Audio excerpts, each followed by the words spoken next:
अब बदला लेगा नेटो, रूस से सीधी जंग शुरू।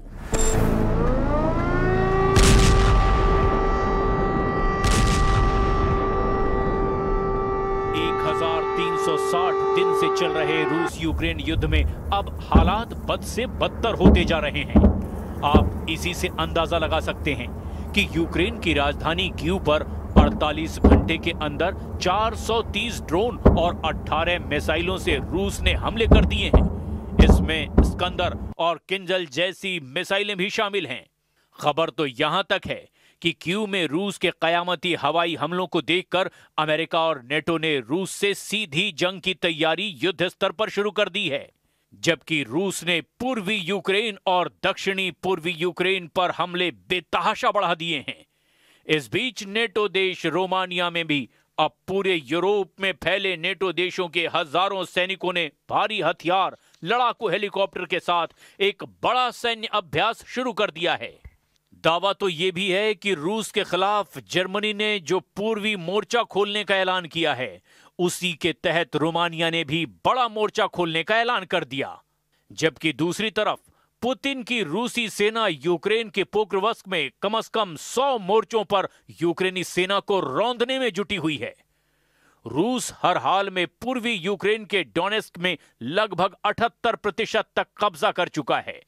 हम शुरुआत करते हैं कीव की तबाही से लेकर नेटो की उस तैयारी से जो रूस यूक्रेन युद्ध को तीसरे विश्व युद्ध में पूरी तरह से बदलने जा रही है।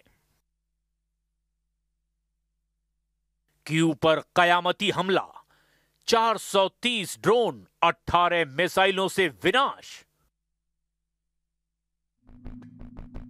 यूक्रेन की राजधानी कीव पर पिछले 48 घंटों से इसी तरह के खूनी हमले रूसी सेना कर रही है।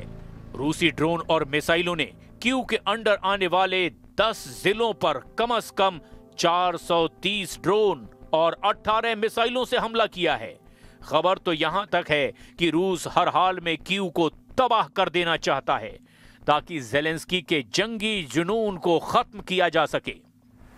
यही वजह है कि रूसी हमलों ने अब कीव में कम से कम 10 से ज्यादा लोगों की जान ले ली है, जबकि 35 से ज्यादा यूक्रेनी नागरिक कीव इलाके में मारे जा चुके हैं। रूस ने हवाई हमलों में ईरानी शाहिद ड्रोन का जमकर इस्तेमाल किया है, जबकि क्रूज और बैलिस्टिक मिसाइलें भी अब रूस ने यूक्रेन पर जमकर दागी हैं। दावों के मुताबिक किंजल और स्कंदर जैसी मिसाइलों के धमाकों ने कीव को भारी नुकसान पहुंचाया है। अकेले कीव में ही दर्जनों अपार्टमेंट, इमारतें तबाह हो चुकी हैं। रूस ने दो टूक कहा है कि यूक्रेन इन हमलों के लिए खुद जिम्मेदार है, जो लगातार रूस पर हवाई हमले कर रहा है।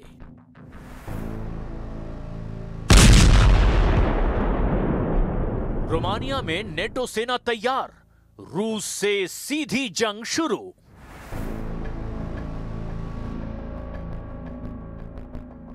रोमानिया में यूरोप के दर्जन भर से ज्यादा नेटो देशों की सेनाएं तेजी से जमा हो रही हैं। ये तस्वीरें रोमानिया के डेसियन फॉल 2025 की है। रूसी खतरे को देखते हुए डेसियन फॉल 2025 अभ्यास के तहत अक्टूबर 2025 के मध्य में नेटो देशों का युद्धाभ्यास जोर शोर से चल रहा है। तस्वीरों में साफ देखा जा सकता है कि नेटो देशों के जंगी हेलीकॉप्टर, टैंक और बख्तरबंद वाहन के साथ सैनिक भी जमकर युद्धाभ्यास कर रहे हैं। डेसियन फॉल 2025 के तहत नेटो के अभ्यास में यूरोप भर के सैनिक हिस्सा ले रहे हैं। यह अभ्यास नेटो के पूर्वी हिस्से में स्थित देशों की रक्षा करने के लिए किया जा रहा है।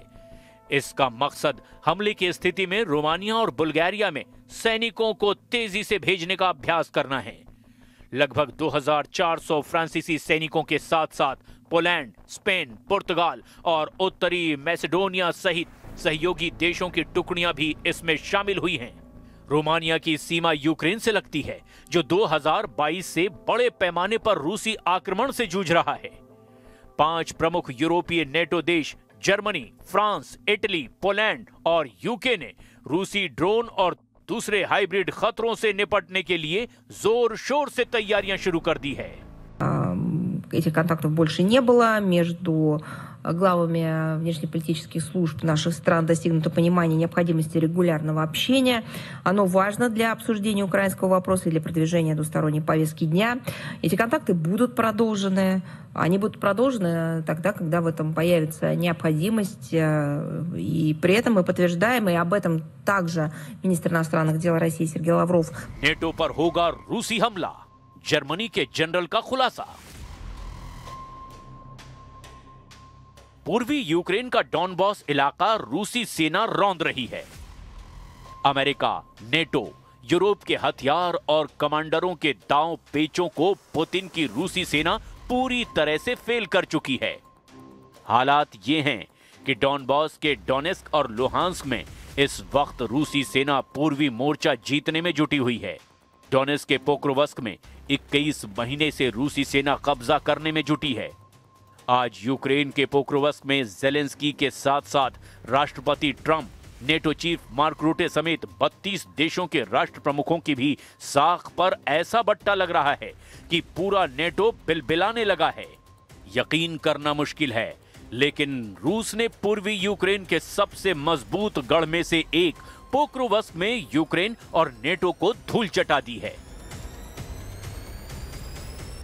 और यही वजह है कि अब नेटो देश जर्मनी के एक top commander lieutenant general Alexander Sollfrank ने दावा किया कि पुतिन के रूस के तेवर बेहद खतरनाक हैं। जर्मनी के लेफ्टिनेंट जनरल अलेक्जेंडर सोलफ्रैंक ने खुफिया रिपोर्ट के आधार पर दावा किया कि रूस कल तक नेटो पर हमला करने में सक्षम होगा। रूस किसी भी समय नेटो क्षेत्र पर सीमित रूप से हमला कर सकता है। लेफ्टिनेंट जनरल अलेक्जेंडर सोलफ्रैंक ने कहा, अगर आप रूस की वर्तमान क्षमताओं और युद्ध शक्ति को देखें तो रूस कल तक नेटो क्षेत्र पर एक छोटे पैमाने पर हमला कर सकता है। जनरल सोलफ्रैंक जर्मनी की संयुक्त अभियान कमान के प्रमुख हैं और रक्षा योजना की देखरेख करते हैं, जिन्होंने खुफिया रिपोर्ट के हिसाब से यह दावा किया कि रूस 2029 तक 32 सदस्यों वाले नेटो पर बड़े पैमाने पर हमला कर सकता है। सोलफ्रैंक ने कहा कि रूस की वायुसेना अभी भी मजबूत है और उसके परमाणु और मिसाइल बलों पर कोई असर नहीं पड़ा है। लेफ्टिनेंट जनरल अलेक्जेंडर सोलफ्रैंक ने आगे कहा कि रूसी काला सागर बेड़े को काफी नुकसान हुआ है, लेकिन दूसरे रूसी बेड़े कम नहीं हुए हैं। जमीन पर जरूर रूस को नुकसान हो रहा है, लेकिन पुतिन रूसी सैनिकों की संख्या 15 लाख से ज्यादा करने वाले हैं, वो भी बहुत जल्द। रूस के पास कल तक सीमित हमला करने के लिए पर्याप्त मुख्य युद्धक टैंक हैं। हालांकि व्लादिमीर पुतिन ने इस तरह की योजनाओं से इनकार किया और जोर देकर कहा कि मॉस्को का यूक्रेन पर पूर्ण आक्रमण वास्तव में नेटो के विस्तार के खिलाफ बचाव के लिए था। जर्मनी को डर है कि रूस जर्मनी पर हमला कर सकता है। Mit der aktuellen Stärke der Bundeswehr, wir sind bei ca. 182.000 Soldaten, tagesaktuell kann ich das jetzt nicht sagen, das reicht nicht. Wir brauchen deutlich mehr und ich denke, dass da der Wehrdienst ist ein ganz wichtiger Bestandteil. Andere Nationen machen uns das vor, die Schweden, die Dänen, andere Nationen, die auch wieder zum Wehrdienst zurückgekehrt sind.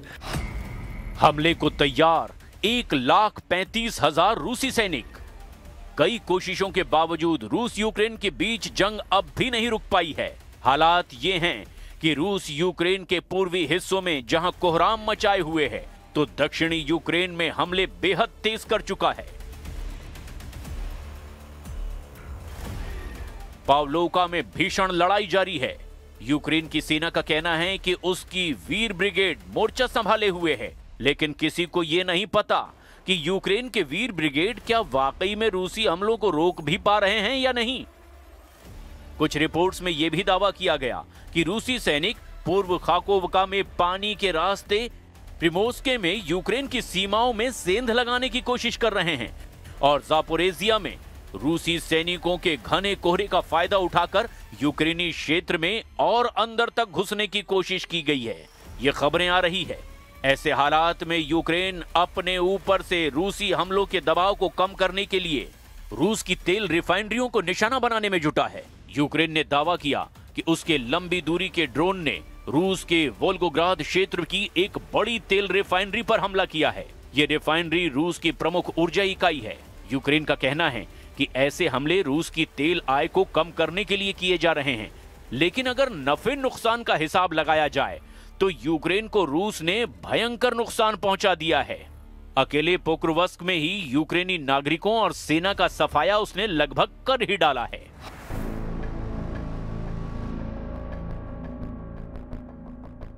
Pokrovsk से भागे 60,000 यूक्रेनी, आबादी रह गई 1,500।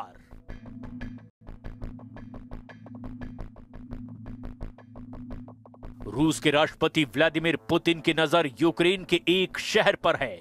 ये कोई Donetsk की तरह बड़ा शहर नहीं, बल्कि लगभग खाली हो चुका है।